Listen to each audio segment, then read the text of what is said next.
Meu nome é Ana Clara e eu tenho 17 anos. Eu costumava pensar que tinha uma vida normal em nosso bairro residencial tranquilo. Notas boas, uma melhor amiga, pais rígidos, nada especial, nada extremo até o dia em que tudo o que eu achava que sabia sobre família se despedaçou.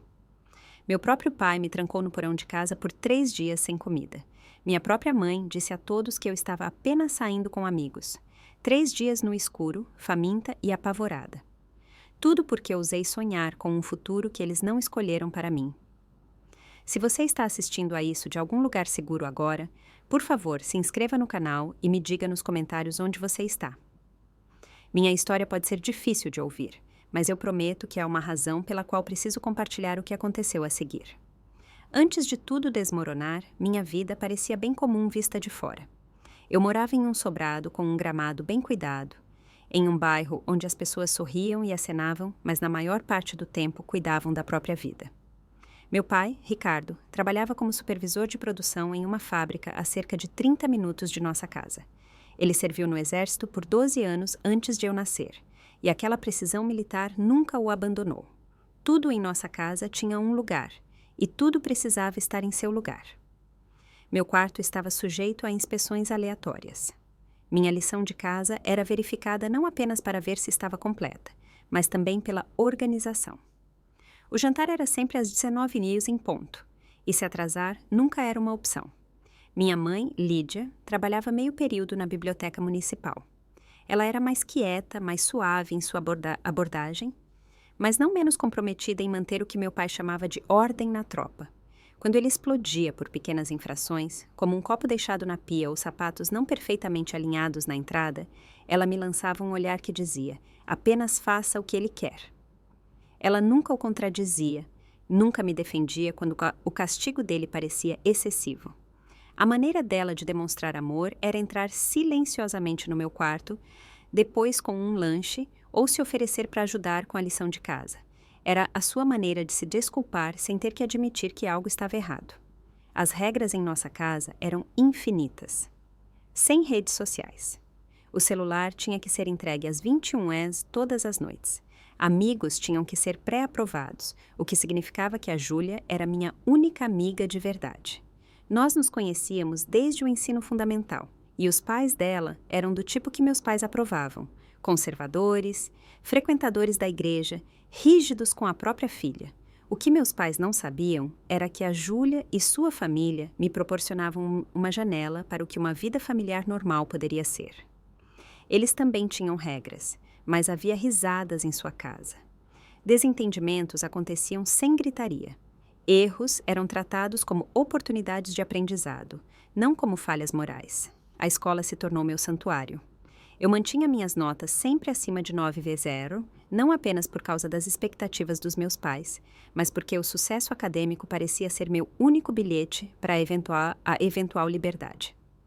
Eu entrei em todos os clubes que podia que não exigissem atividades noturnas que meus pais proibiriam. O time de debate durante o almoço, o clube de ciências durante o horário de estudo e, eventualmente, o jornal da escola. A fotografia começou como um hobby quando eu tinha 14 anos. Meu avô havia deixado uma câmera Nikon antiga quando faleceu e minha mãe a guardou. Em um dia raro, quando meu pai estava de bom humor, ele me permitiu ficar com ela, embora a tenha chamado de uma distração impraticável. Aquela câmera se tornou minha alegria secreta. Eu a levava para todos os lugares que podia, documentando tudo, desde a mudança das estações até as expressões sutis nos rostos das pessoas quando pensavam que ninguém estava olhando. Quando entrei para o jornal da escola, no 2º ano do ensino médio, minha fotografia encontrou um propósito. De repente, minhas imagens estavam contando histórias, capturando momentos que importavam para nossa pequena comunidade escolar. A vitória do time de futsal, a ovação de pé para o clube de teatro, os protestos que alguns alunos do último ano organizaram quando a diretoria da escola tentou cortar o financiamento para as artes. Pela primeira vez, senti que estava contribuindo para algo maior do que eu mesma.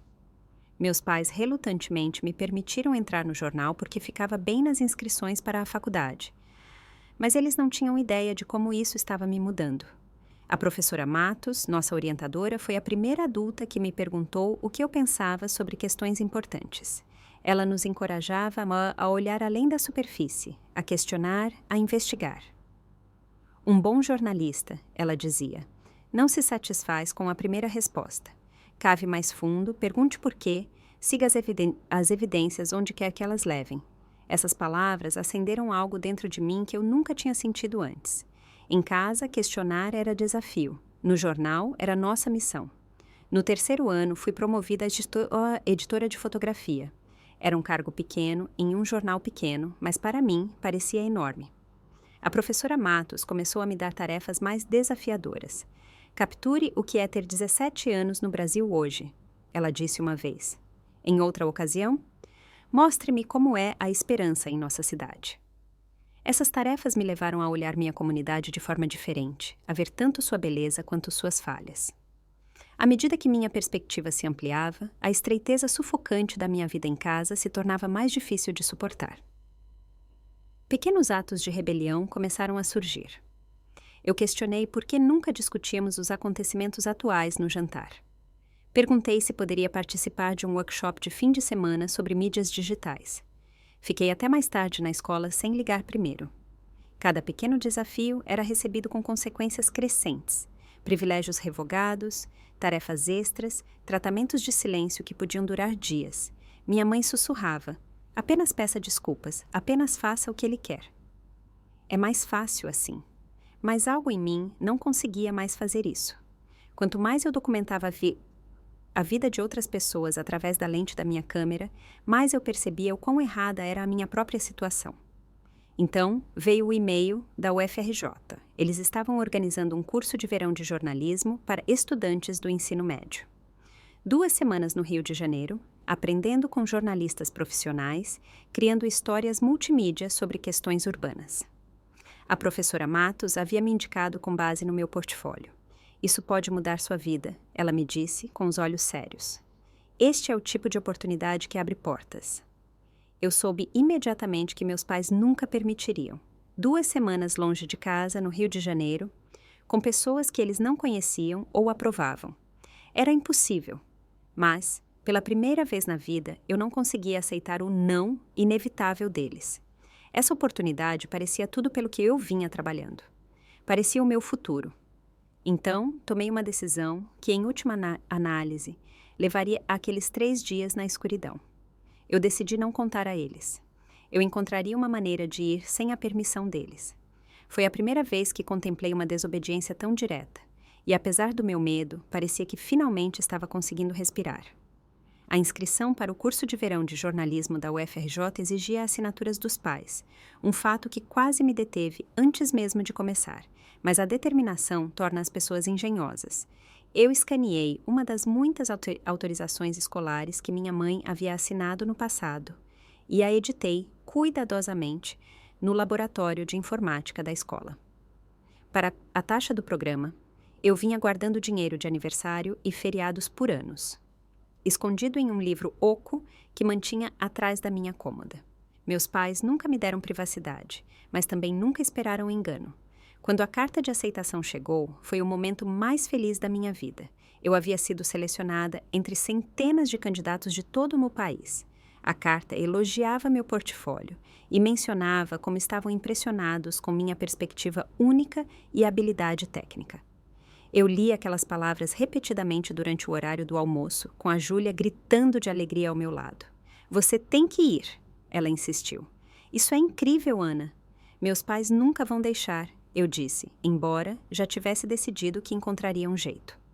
Júlia, sempre a mais prática, me ajudou a elaborar um plano.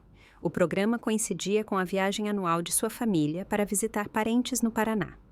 Diríamos aos meus pais que fui convidada para ir junto na viagem de família, algo que eles já haviam aprovado no passado. Os pais dela me deixariam na rodoviária em vez de me levar para o Paraná e eu seguiria para o Rio de Janeiro. Não era um plano perfeito, mas era o único que tínhamos. O que não previmos foi a correspondência. O pacote de aceitação chegou em uma manhã de sábado, quando meu pai estava em casa. Minha mãe sempre pegava as cartas, mas ela tinha saído para ir ao supermercado.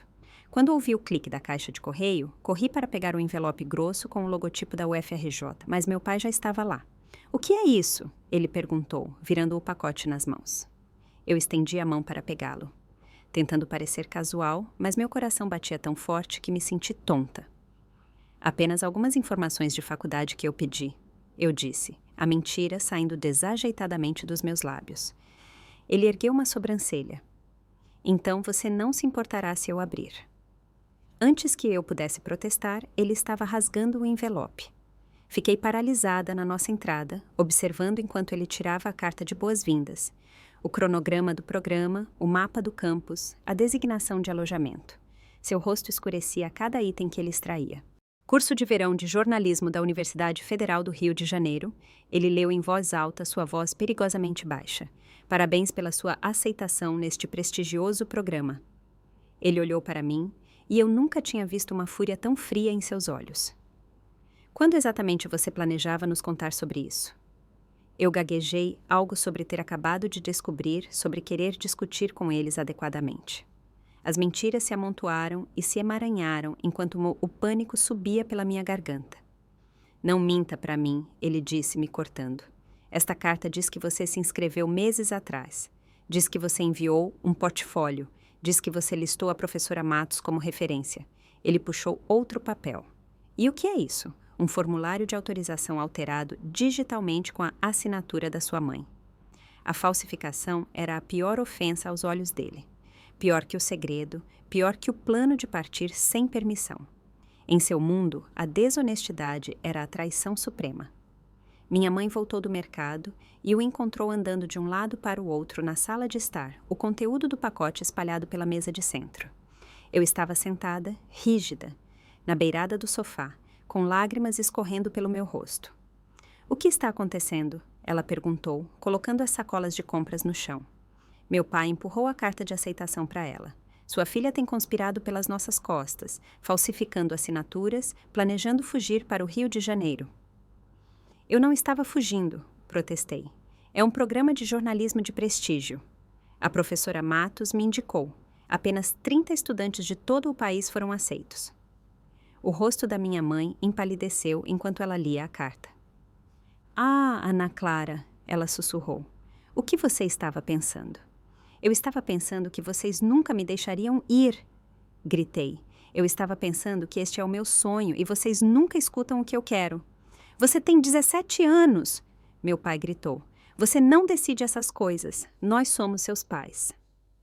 Vocês são meus carcereiros, gritei de volta, anos de ressentimento explodindo. Pais normais teriam orgulho. Pais normais me ajudariam a seguir meus sonhos. O rosto dele se contorceu. Como ousa? Ele sibilou.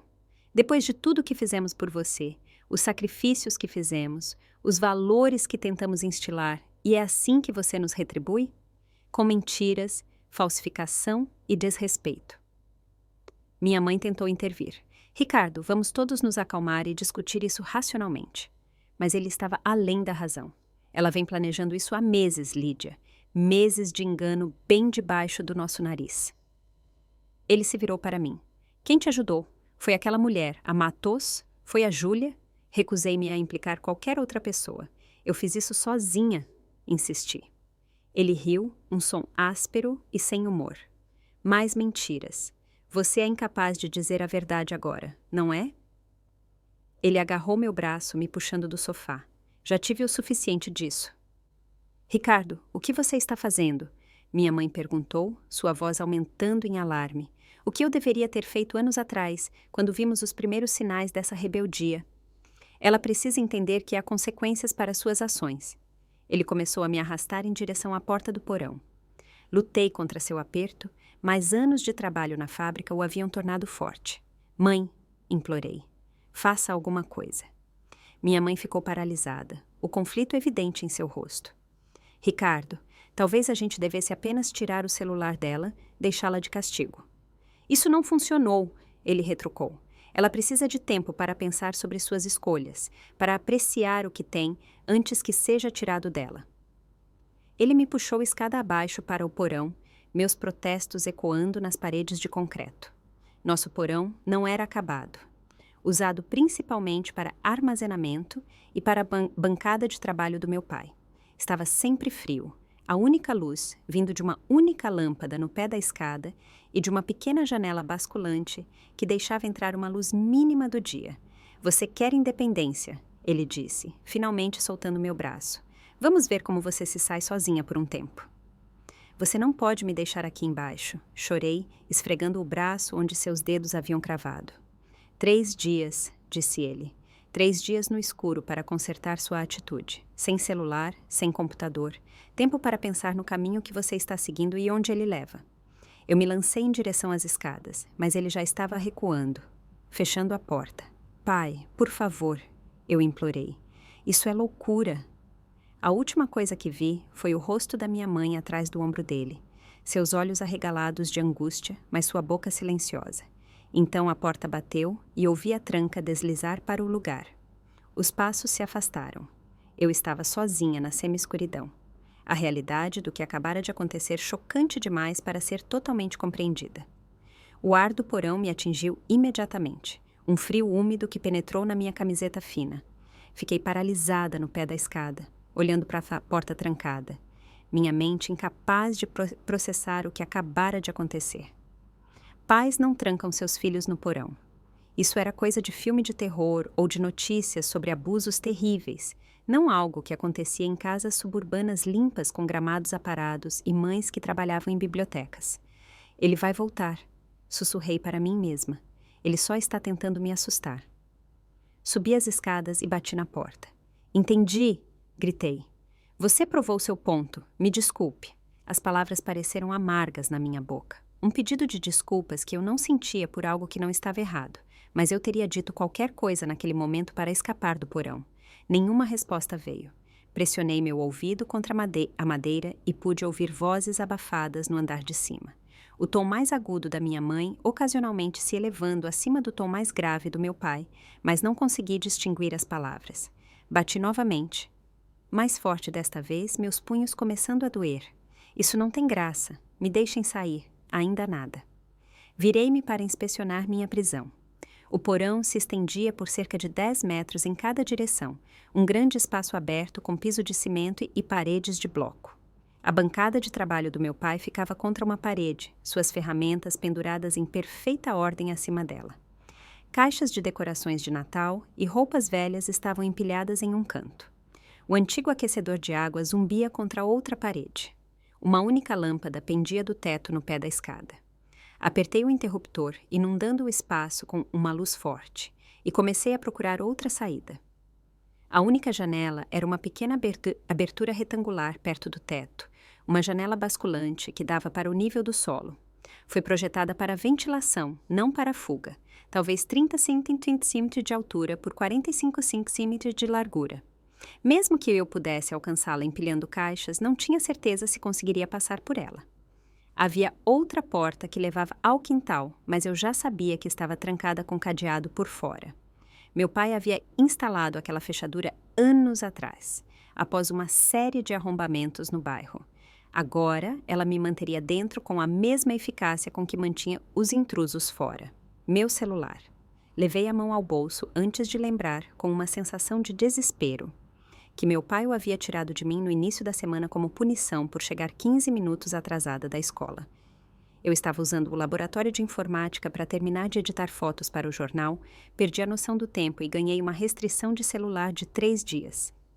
Sentei-me no degrau mais baixo, abraçando os joelhos contra o peito. O choque inicial estava passando, substituído por um medo crescente. E se ele realmente pretendesse me deixar aqui por 3 dias? Sem comida, sem banheiro, exceto a velha pia de serviço no canto, sem cama. As horas passaram. A luz da janela começou a desaparecer com a chegada da noite. Eu estava no porão desde o início da tarde. Meu estômago roncou, lembrando-me de que não comia desde o café da manhã. A casa acima de mim estava silenciosa agora. Eles tinham saído para algum lugar?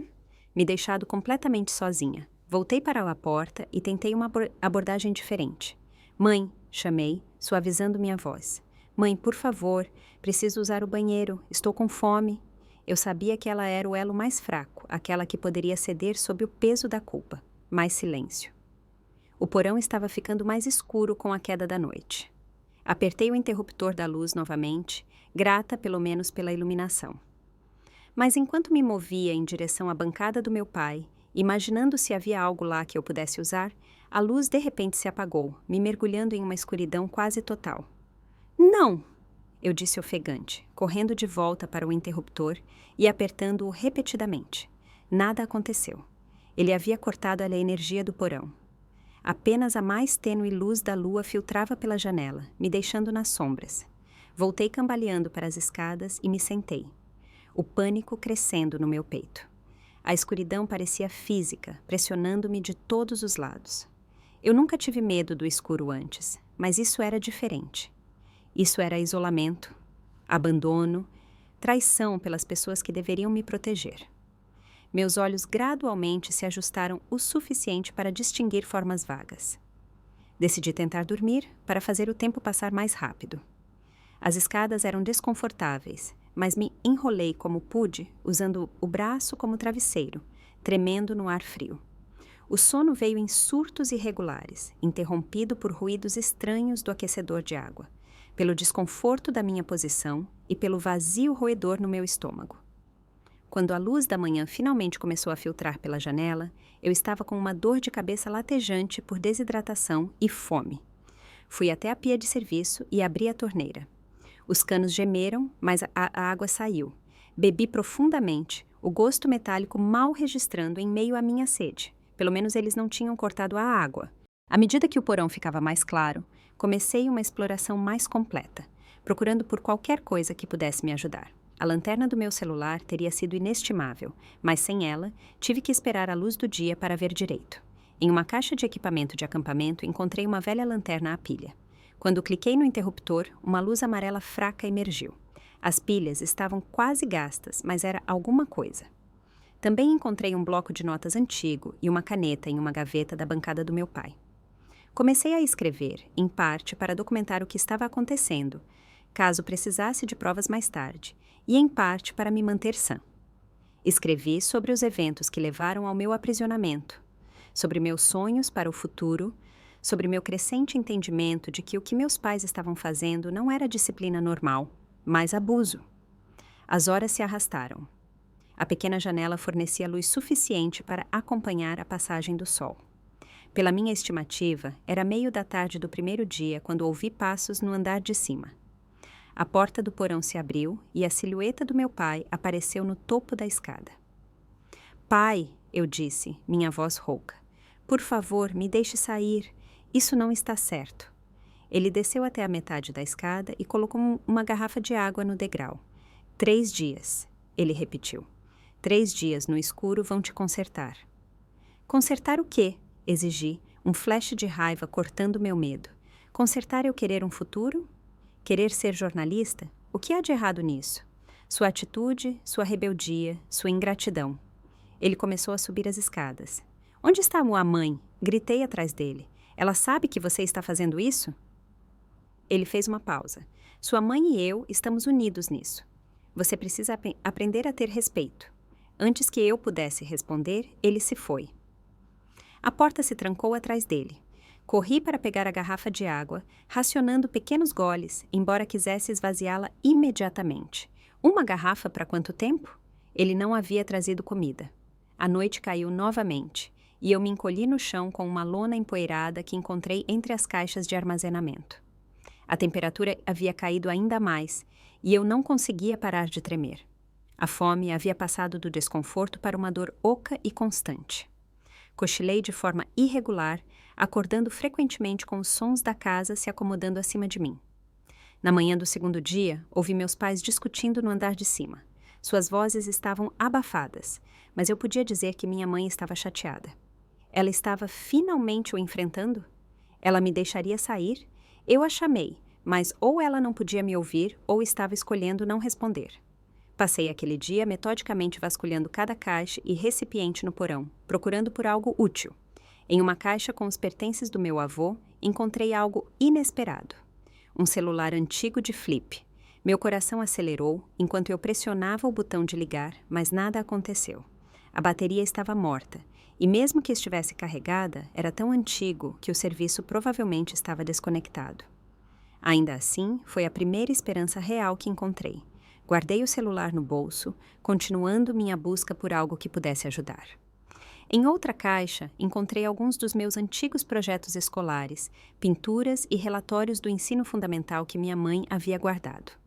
A evidência do cuidado dela tornava minha situação ainda mais desconcertante. Como ela podia participar disso?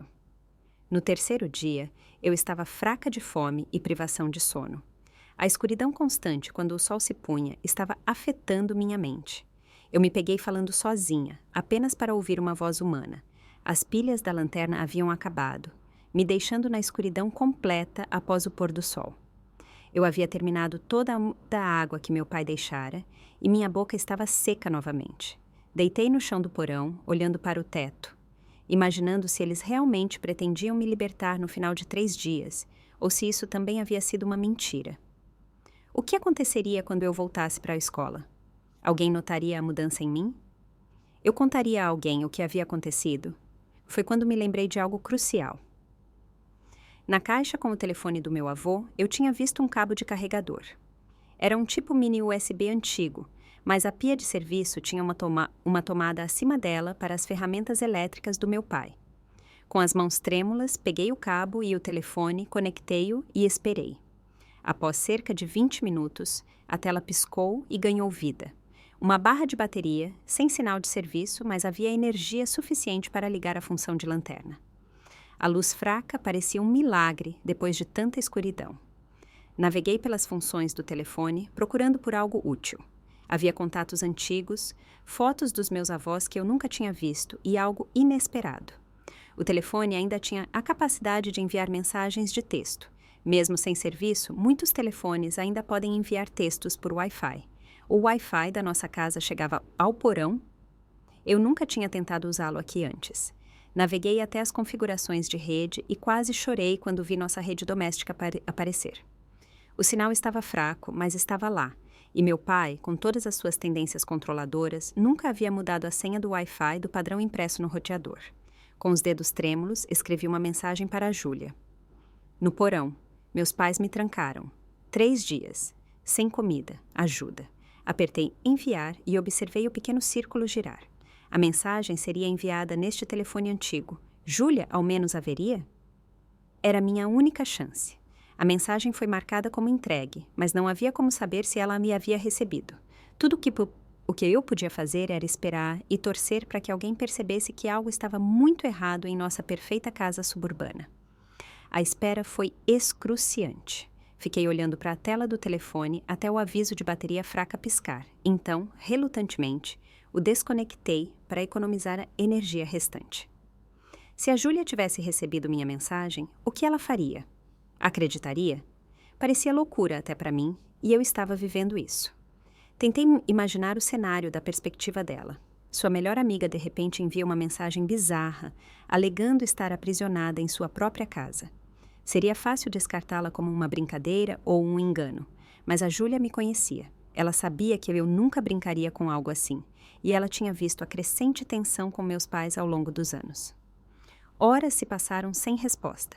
A bateria do telefone diminuiu para um nível crítico, e eu, relutantemente, o desliguei completamente para preservar a pouca carga que restava. Sem sua luz, o porão voltou às sombras, com apenas a luz da tarde desvanecendo da janela, iluminando minha prisão. À medida que a noite se aproximava naquele terceiro dia, ouvi uma atividade incomum no andar de cima. Múltiplas vozes, incluindo algumas que eu não reconheci. Meu coração deu um salto. Alguém tinha vindo? A ajuda estava finalmente chegando? Corri para o pé da escada e gritei o mais alto que meu estado enfraquecido permitia. Estou aqui embaixo! Ajuda! No porão! As vozes continuaram, mas ninguém veio até a porta. Ou eles não podiam me ouvir, ou algo os impedia de investigar. Bati na porta, mas a madeira pesada abafou o som. Após cerca de 15 minutos, as vozes desapareceram. Um carro ligou lá fora. Eles estavam indo embora. Quem quer que tivesse vindo à casa tinha ido embora, e eu ainda estava trancada no porão. O desespero me inundou como uma onda física. Deslizei contra a parede, exausta e faminta demais para sequer chorar direito. Meus pais conseguiram convencer quem quer que tenha vindo que tudo estava normal. O que eles disseram sobre minha ausência? Mais tarde, naquela noite, a porta do porão se abriu novamente. Meu pai desceu até a metade da escada, desta vez com outra garrafa de água e um pequeno pedaço de pão. Sua amiga Júlia e a mãe dela passaram por aqui, disse ele, sua voz assustadoramente calma. Elas ficaram preocupadas quando você não respondeu às mensagens. Dissemos a elas que você estava saindo com alguns amigos novos do jornal. Eu o encarei, incrédula. E elas acreditaram? Elas simplesmente foram embora? Por que não acreditariam em nós? Somos seus pais. Ele colocou a água e o pão no chão. A polícia também passou por aqui. Aparentemente, a orientadora da sua escola ligou para eles quando você faltou 2 dias de aula sem explicação. Minha respiração ficou presa. A polícia esteve aqui. O que você disse a eles? Perguntei. A verdade, disse ele. Que você está passando por uma fase rebelde, que tem passado tempo com novos amigos que ainda não conhecemos, que adolescentes muitas vezes precisam de espaço. Essa não é a verdade, gritei. A verdade é que você trancou sua própria filha em um porão por 3 dias sem comida. 3 dias de reflexão, ele corrigiu, como se esta fosse uma técnica parental normal. Amanhã de manhã, você vai subir. Se tiver aprendido a lição, podemos começar a reconstruir a confiança. Se não, ele deixou a ameaça pairar no ar. Eles vão voltar, eu disse, tentando parecer mais confiante do que me sentia. A Júlia sabe que algo está errado. Um lampejo de preocupação cruzou seu rosto, rapidamente substituído pela certeza. Ninguém questiona como os pais criam seus filhos nesta casa, disse ele. Lembre-se disso. Depois que ele saiu, devorei o pequeno pedaço de pão, tentando fazê-lo durar o máximo possível. A água novamente racionei, sabendo que precisava me sustentar até amanhã, pelo menos. Liguei o telefone novamente por um breve momento, arriscando a bateria restante. Havia uma resposta da Júlia. Meu Deus, você está falando sério? Minha mãe e eu passamos aí. Sua mãe disse que você estava fora. Você está mesmo no porão? Eu digitei rapidamente de volta. Sim, pai disse que a polícia veio também. Todos foram embora. Ele vai me deixar sair amanhã de manhã. Não confie no que eles dizem. O telefone morreu assim que apertei enviar. Eu não tinha como saber se a mensagem foi enviada ou o que a Júlia poderia fazer com a informação. Tudo o que eu podia fazer era esperar pela manhã e pelo que viesse a seguir. O sono foi impossível naquela noite. Eu estava com muita fome, muito ansiosa sobre o que aconteceria quando meu castigo oficialmente terminasse. As coisas voltariam ao normal, como se isso nunca tivesse acontecido. Eles esperariam que eu fosse à escola, assistisse às aulas e fingisse que não tinha sido privada de comida e trancada? O que eu diria às pessoas se perguntassem onde eu estive? E o mais importante, isso aconteceria novamente na próxima vez que eu os desafiasse? O amanhecer veio com uma lentidão agonizante. Sentei-me no degrau mais baixo, esperando, ouvindo por movimento no andar de cima. Eventualmente, ouvi passos, o bip da cafeteira, portas de armário abrindo e fechando. Sons matinais normais que agora pareciam surreais depois do que eu havia suportado. Finalmente, a porta do porão se abriu. Meu pai estava no topo da escada. Suba, disse ele simplesmente. Subi as escadas com as pernas trêmulas, emergindo na cozinha que parecia exatamente como sempre. Minha mãe estava perto da pia, sem conseguir me olhar nos olhos. Vá tomar um banho e se trocar, meu pai instruiu. Depois o café da manhã. Precisamos conversar sobre seu retorno aqui à escola amanhã. Eu olhei para os dois. Esses estranhos que eram meus pais. Vocês me trancaram no porão por 3 dias, eu disse. Minha voz surpreendentemente firme. Vocês disseram a todos que eu estava com amigos. Vocês mentiram para a polícia. Fizemos o que era necessário, respondeu meu pai. Às vezes, medidas rigorosas são necessárias para corrigir um caminho perigoso. Minha mãe finalmente falou. Ana Clara, nós te amamos. Tudo o que fazemos é porque queremos o melhor para você. A normalidade que eles estavam tentando projetar era mais aterrorizante do que a raiva teria sido. Eles realmente acreditavam que não tinham feito nada de errado. Vou tomar um banho, eu disse, incapaz de processar mais nada naquele momento. Eu precisava ficar sozinha para pensar, para planejar meu próximo passo. Enquanto subia para o banheiro, ouvi a campainha tocar. Pela janela do andar de cima, vi um carro da polícia parado na frente. Meu coração acelerou. A última mensagem da Júlia tinha sido enviada? Ela os chamou de novo? Ouvi a voz do meu pai no andar de baixo, confiante e razoável. Policiais, em que posso ajudá-los hoje? Acredito que conversamos ontem. Uma voz diferente respondeu. Uma que eu não reconheci. Senhor, precisamos falar com sua filha, Ana Clara. Ela está em casa agora? Ela acabou de voltar há pouco tempo, disse meu pai suavemente. Ela estava com amigos da escola. Adolescentes, sabe como é, nem sempre são ótimos em manter os pais informados. Gostaríamos de vê-la, por favor. Eu me arrastei até o topo da escada, ouvindo atentamente. Esta era a minha chance. Da minha posição no topo da escada, pude ver 2 policiais parados na nossa entrada, um homem e uma mulher, ambos com expressões sérias que sugeriam que isso era mais do que uma visita de rotina. Meu pai estava de costas para mim, ombros eretos, na postura confiante que sempre adotava ao lidar com figuras de autoridade. Minha mãe pairava nervosamente ao lado, torcendo o pano de prato que segurava. Ana Clara? Meu pai chamou sem se virar, de alguma forma sentindo minha presença. A polícia gostaria de falar com você. Desça, por favor. Desci as escadas lentamente, extremamente ciente da minha aparência. Depois de 3 dias no porão, minhas roupas estavam sujas, meu cabelo emaranhado. Eu havia perdido peso, meu rosto estava magro e pálido. Eu parecia exatamente o que era, alguém que havia sido aprisionado. Os olhos da policial se arregalaram ligeiramente ao me ver, mas ela rapidamente recompôs suas feições. Ana Clara, sou a policial Martinez. Este é o policial Reynolds. Gostaríamos de fazer algumas perguntas, se tudo bem por você. Antes que eu pudesse responder, meu pai interveio. Quaisquer perguntas que vocês tenham podem ser feitas com a nossa presença. Ela é menor de idade. Na verdade, senhor, disse o policial Reynolds com firmeza, em situações como esta, preferimos falar com o menor separadamente primeiro. Procedimento padrão. Situações como qual? Exigiu meu pai. Minha filha estava com amigos sem permissão e agora está sendo disciplinada por seus pais. Isso é um assunto de família. A policial Martinez olhou diretamente para mim. Ana Clara, foi isso que aconteceu? Você estava com amigos? Este era o momento, a encruzilhada. Eu podia sentir o olhar do meu pai queimando em mim, silenciosamente, ordenando que eu mantivesse a ficção familiar.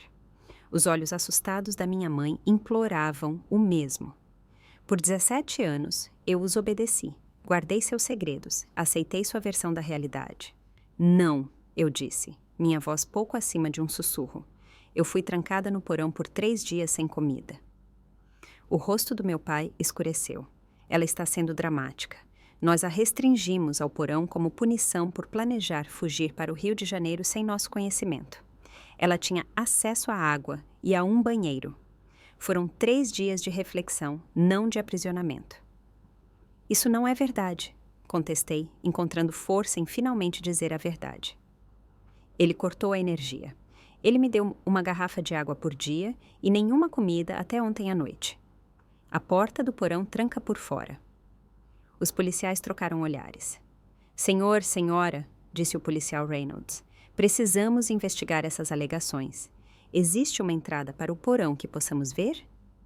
Isso é ridículo, meu pai gaguejou. Vocês não podem simplesmente entrar em nossa casa com base nos exageros de uma adolescente.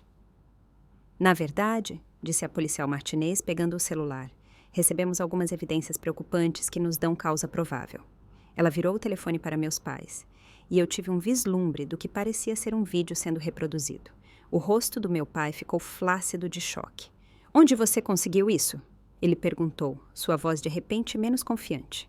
Foi enviado para nós esta manhã pela Julia Taylor e sua mãe, explicou o policial Reynolds. Aparentemente, a Ana Clara instalou uma câmera de segurança em seu quarto há algum tempo para um projeto escolar. A filmagem foi carregada automaticamente para o armazenamento em nuvem.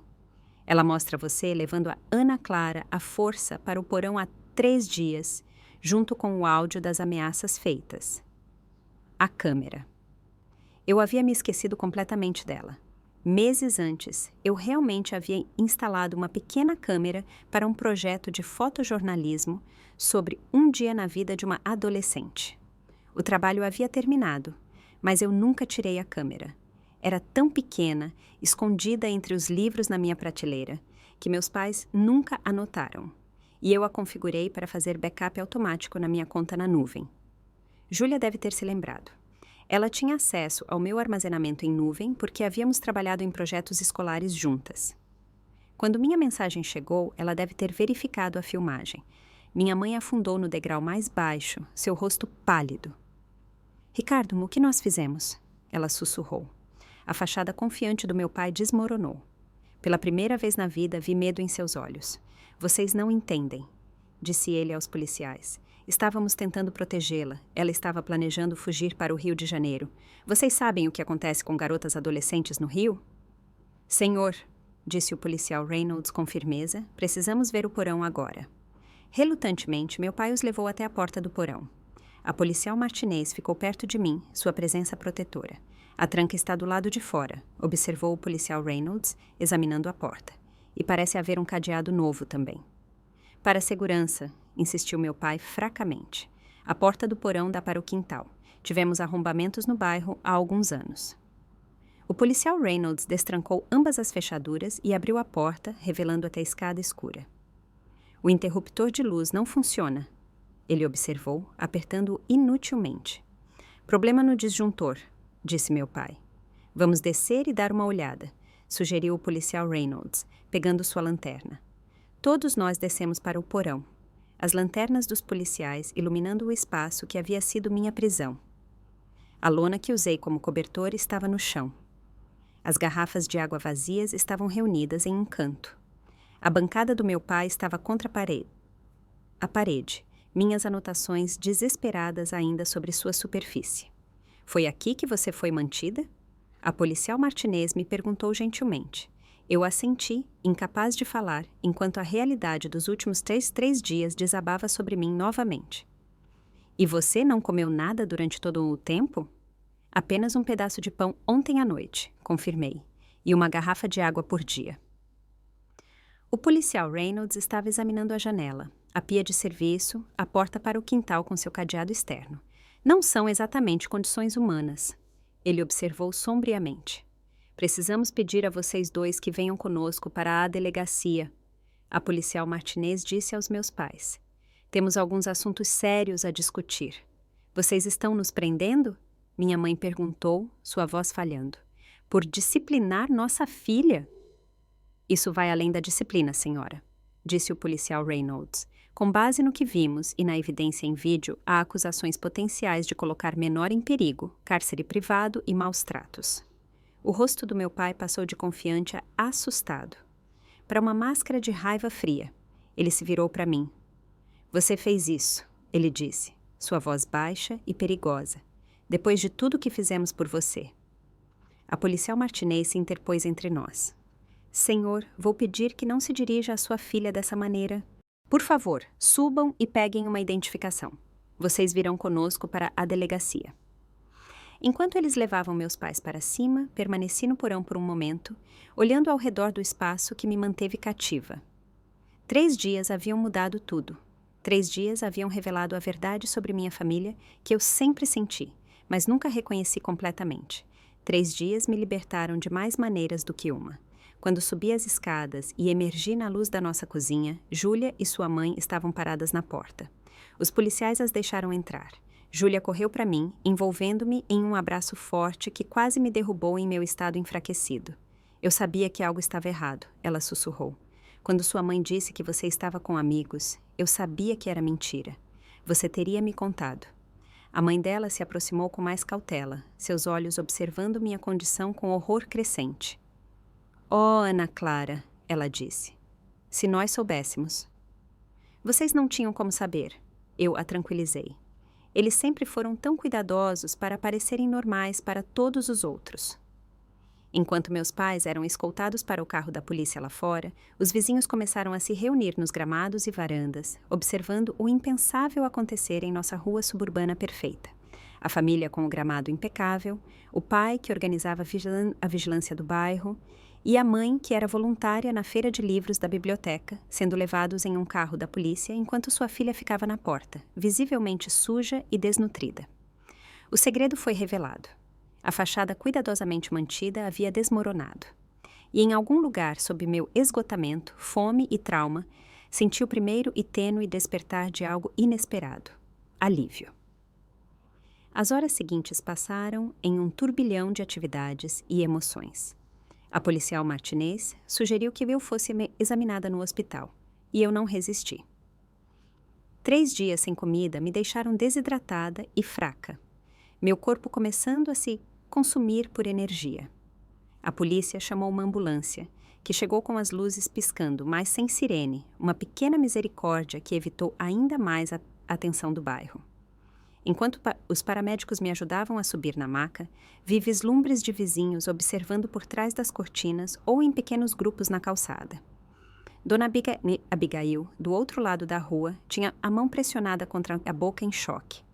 Seu Wilson, que sempre elogiou meu pai como um homem que mantém a ordem, estava de braços cruzados, balançando a cabeça em descrença. O segredo estava exposto. A família perfeita revelada como uma prisão. Na ambulância, um paramédico de rosto gentil chamado Tony inseriu um soro no meu braço. Isso vai ajudar com a desidratação, ele explicou, sua voz gentil, como se falasse com uma criança muito mais nova. Apenas tente relaxar. Você está segura agora. Segura? A palavra parecia estranha, quase sem sentido depois do que aconteceu. Eu poderia me sentir segura novamente? Estaria sempre esperando a porta do porão se trancar atrás de mim? Júlia insistiu em ir na ambulância comigo, segurando minha mão durante todo o trajeto. A mãe dela seguiu no carro delas. A policial Martinez também nos acompanhou, explicando que precisaria pegar um depoimento formal assim que eu estivesse estabilizada. Você fez a coisa certa, Júlia repetia. Não acredito que eles fizeram isso com você. Eu sempre soube que seu pai era rígido, mas isso... Ela parou, incapaz de encontrar palavras para a magnitude da traição. No hospital, fui levada para o pronto-socorro e transferida para um leito separado por cortinas. Médicos e enfermeiras se moviam eficientemente ao meu redor, verificando sinais vitais, tirando sangue, fazendo perguntas sobre minha condição física. Uma assistente social chamada Mariana chegou, apresentando-se com um sorriso caloroso que não mascarava completamente a preocupação em seus olhos. Ana Clara, estou aqui para ajudar a coordenar seus cuidados e garantir que você tenha um lugar seguro para ir após a alta, explicou ela. Você pode me dizer se há parentes por perto que possam acolhê-la temporariamente? Eu balancei a cabeça. Meu pai havia sistematicamente isolado nossa família dos parentes, alegando que eram más influências ou não compartilhavam de nossos valores. Os pais da minha mãe já haviam falecido e a irmã dela morava na Bahia, alguém que eu só tinha visto 2 vezes na vida. A família do meu pai era um mistério. Ele raramente falava deles. Tudo bem, Mariana me assegurou. Temos opções. Um lar temporário é uma possibilidade, mas dada a sua idade e as circunstâncias, podemos conseguir um acolhimento de emergência com a família de uma amiga, se eles estiverem dispostos. Júlia, que estava ouvindo por perto, falou imediatamente. Ela pode ficar com a gente, né, mãe? Ela olhou para a mãe, que acabara de entrar na área isolada. A senhora Taylor assentiu sem hesitação. Claro. Temos o quarto de hóspedes e a Ana Clara já é como da família para nós. Uma pequena e frágil bolha de esperança se expandiu no meu peito. A casa dos Taylor sempre foi meu refúgio, o lugar onde eu vislumbrei como uma vida familiar normal poderia ser. O pensamento de ficar lá, mesmo que temporariamente, parecia a primeira coisa boa que conseguia acontecer em muito tempo. O Dr. Almeida, o médico do pronto-socorro, explicou que eles queriam me manter internada durante a noite para observação e para continuar com o soro. Seus eletrólitos estão desequilibrados pela desidratação e falta de comida, explicou ele. Precisamos corrigir isso lentamente para evitar complicações. Enquanto eu estava sendo preparada para a internação, a policial Martinez retornou para pegar meu depoimento. Com a Mariana, a assistente social, presente, eu relatei tudo. A aceitação no programa de jornalismo, meu plano de ir sem permissão, meu pai descobrindo a carta, o confronto, os 3 dias no porão. Descrevi a escuridão, a fome, o medo, o telefone do meu avô, a mensagem desesperada para a Júlia. Falar sobre os eventos em voz alta os tornava mais reais, mas também um pouco distantes, como se eu estivesse contando a história de outra pessoa. O vídeo da câmera do seu quarto é uma evidência forte. A policial Martinez me assegurou, mas seu testemunho é crucial. Seus pais estão sendo interrogados na delegacia agora. Com base nas evidências, eles provavelmente serão acusados de vários crimes. Eles vão para a prisão? Perguntei, incerta sobre como me sentia em relação à resposta. Isso dependerá dos tribunais, disse ela cuidadosamente. Mas casos como este são levados muito a sério. Maus tratos e cárcere privado acarretam penas significativas. Maus tratos. O termo pairava no ar, pesado de implicações. Eu havia sido maltratada o tempo todo. As regras rígidas, as inspeções aleatórias, os castigos excessivos por infrações menores, tudo isso tinha sido abuso? A percepção se instalou sobre mim como uma névoa espessa. O que eu pensava ser uma criação rigorosa havia cruzado uma linha há muito tempo. Foi preciso o extremo do porão para tornar o padrão claro. Com o cair da noite, fui transferida para um quarto de hospital normal. Júlia relutantemente foi embora quando o horário de visitas terminou, prometendo voltar na primeira hora da manhã. A senhora Taylor me abraçou gentilmente, atenta ao acesso do soro. Teremos tudo pronto para você em nossa casa, ela me assegurou. O que você precisar. Sozinha no quarto do hospital, com seu cheiro antisséptico e o bip rítmico das máquinas, finalmente me permiti chorar. Não as lágrimas de pânico do porão ou as lágrimas de choque do resgate, mas soluços profundos que sacudiam meu corpo e pareciam vir do âmago do meu ser. Chorei pela criança que eu tinha sido, sempre pisando em ovos, sempre tentando ser perfeita. Chorei pelos anos acreditando que o controle dos meus pais era normal, era amor. Chorei pela perda da família que pensei ter, imperfeita, mas ainda minha.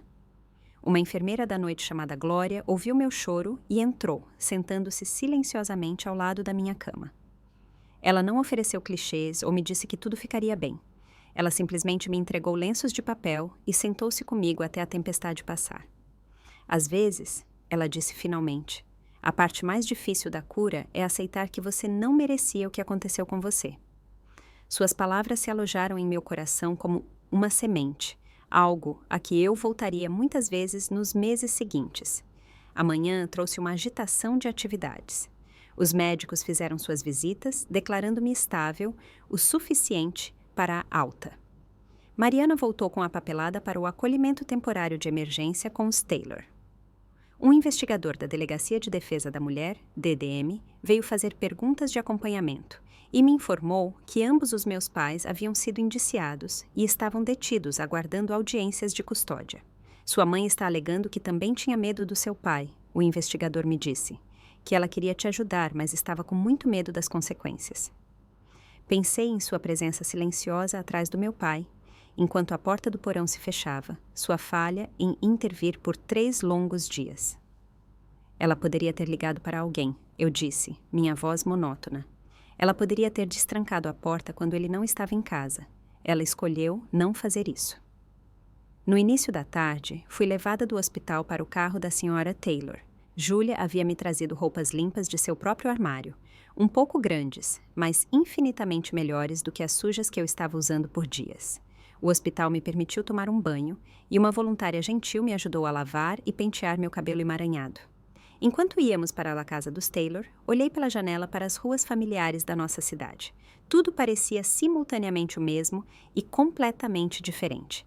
Que estranho que o mundo tivesse continuado normalmente enquanto o meu implodiu. Pessoas passeavam com cães, pegavam a correspondência, lavavam carros, atividades comuns, que de repente pareciam preciosas em sua normalidade. A casa dos Taylor era um sobrado modesto com venezianas amarelas alegres e floreiras nas janelas.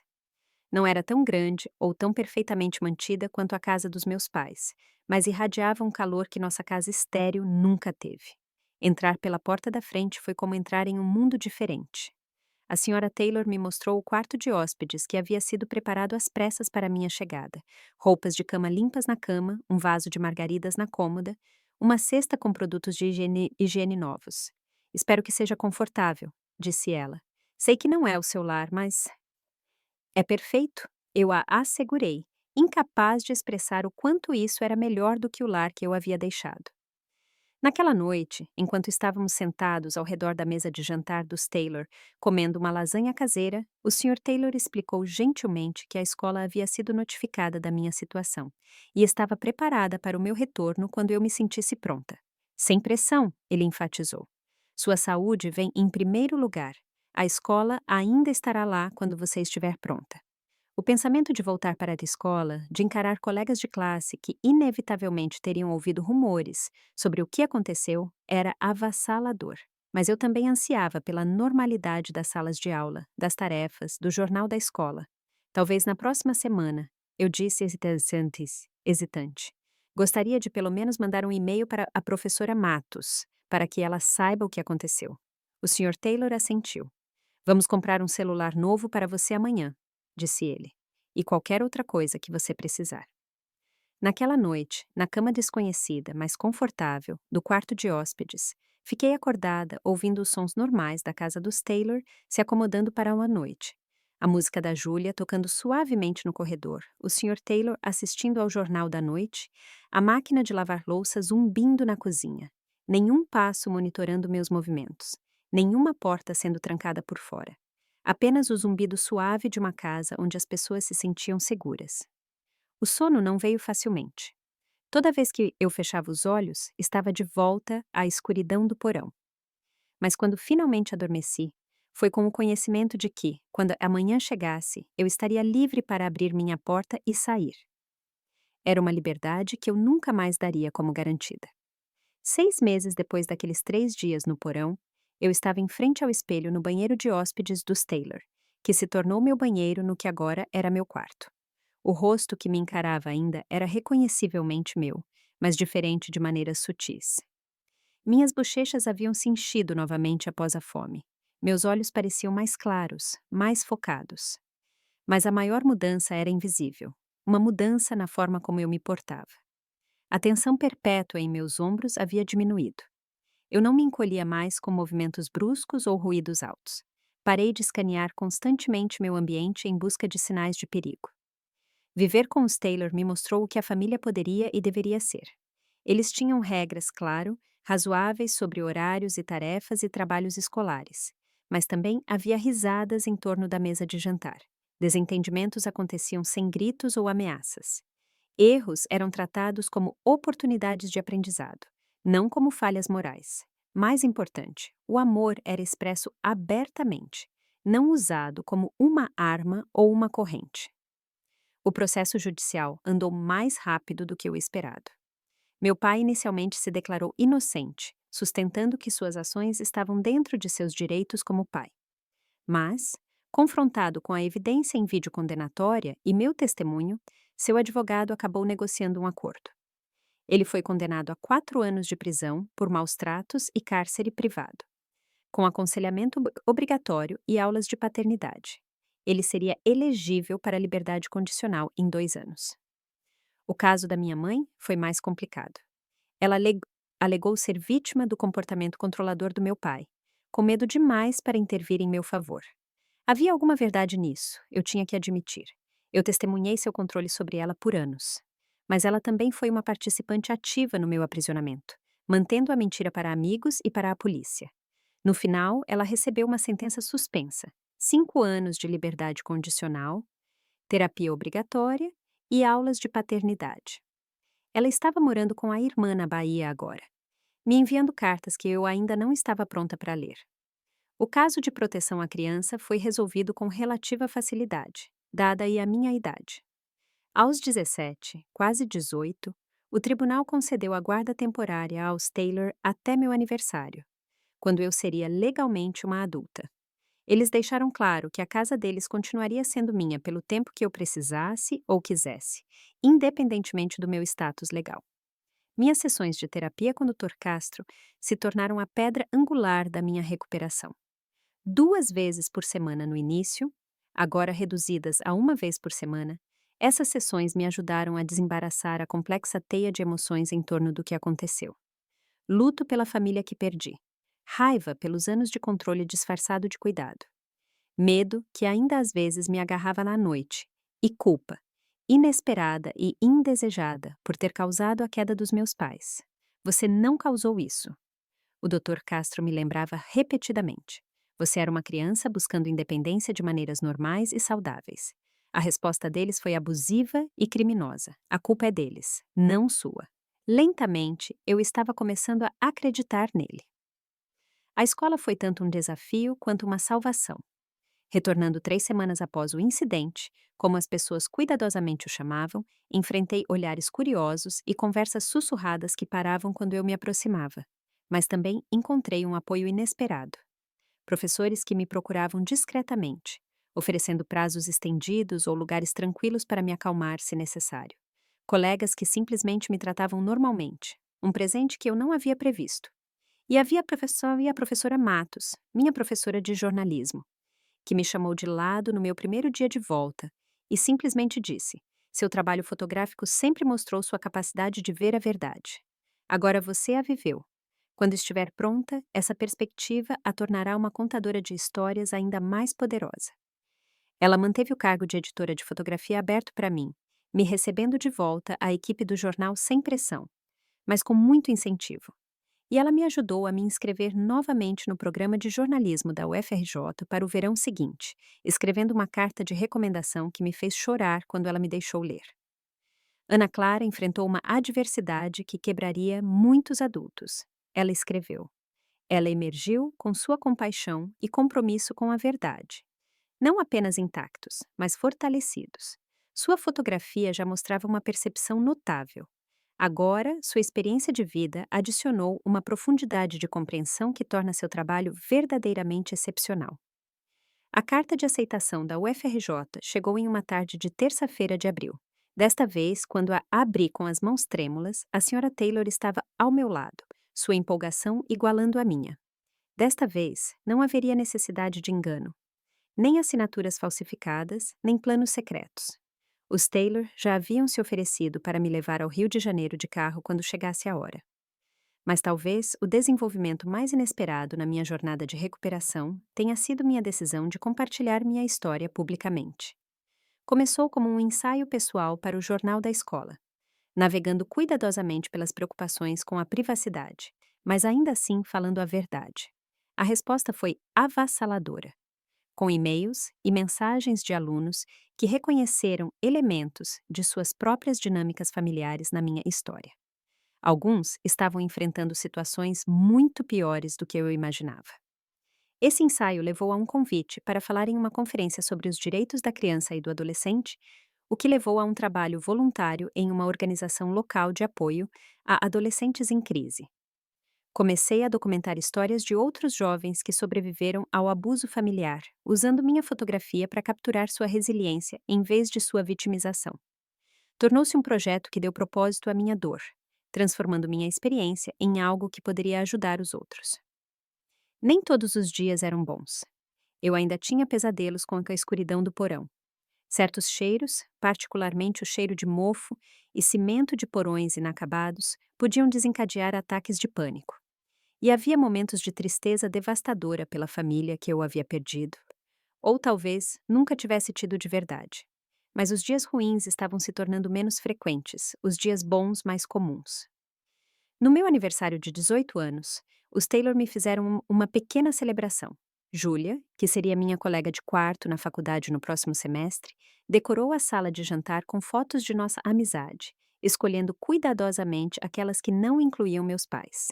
A Sra. Taylor fez meu bolo de chocolate favorito.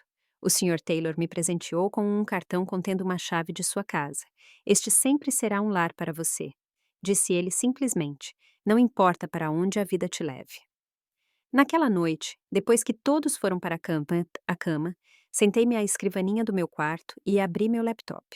Eu estava trabalhando em um projeto de vídeo, compilando entrevistas com sobreviventes de abuso, intercaladas com recursos para aqueles ainda presos em lares perigosos. Estava quase completo, mas eu estava lutando com a conclusão, sem saber como terminar em uma nota de esperança sem minimizar a dor real que essas histórias continham. Olhando para a filmagem, para os rostos das pessoas que suportaram e sobreviveram, finalmente entendi o que precisava ser dito. Gravei minha narração final, falando diretamente para a câmera. 3 dias na escuridão me ensinaram algo que nunca esquecerei. Somos mais fortes do que imaginamos. As pessoas que deveriam nos proteger às vezes causam o dano mais profundo, mas esse dano não nos define. O que nos define é o que escolhemos fazer com nossa dor.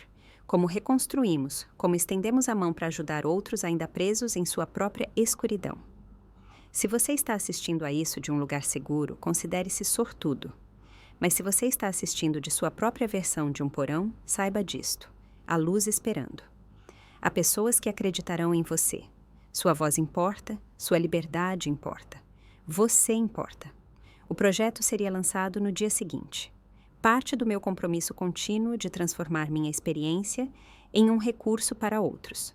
Não alcançaria todos que precisassem, mas poderia alcançar alguém. E por enquanto, isso era o suficiente. Ao fechar meu laptop e me preparar para dormir, pensei na jornada daquele porão até este momento. O caminho não foi reto ou fácil. Ainda havia obstáculos pela frente, relacionamentos para reconstruir ou abandonar, traumas para processar, um futuro para criar distinto do meu passado. Mas, pela primeira vez, desde que aquelas portas do porão se trancaram atrás de mim, eu me senti verdadeiramente livre. Não apenas fisicamente, mas em meu espírito. Livre para escolher meu próprio caminho. Livre para definir a família em meus próprios termos. Livre para contar minha verdade. Eu sobrevivi a 3 dias na escuridão. Mas, mais importante, eu emergi para uma luz que eu mesma criei. E nunca mais deixaria ninguém trancar aquela porta. Se minha história te tocou de alguma forma, por favor, considere deixar um like e se inscrever no meu canal. Seu apoio ajuda essas histórias a alcançarem outras pessoas que podem precisar ouvi-las. Você já teve que reconstruir sua vida após a traição de alguém em quem confiava? Compartilhe sua experiência nos comentários abaixo, mas apenas se você se sentir confortável para isso. Às vezes, compartilhar nossas histórias é o primeiro passo para a cura. Obrigada por ouvir e lembre-se, não importa que escuridão você tenha enfrentado, você merece caminhar para a luz.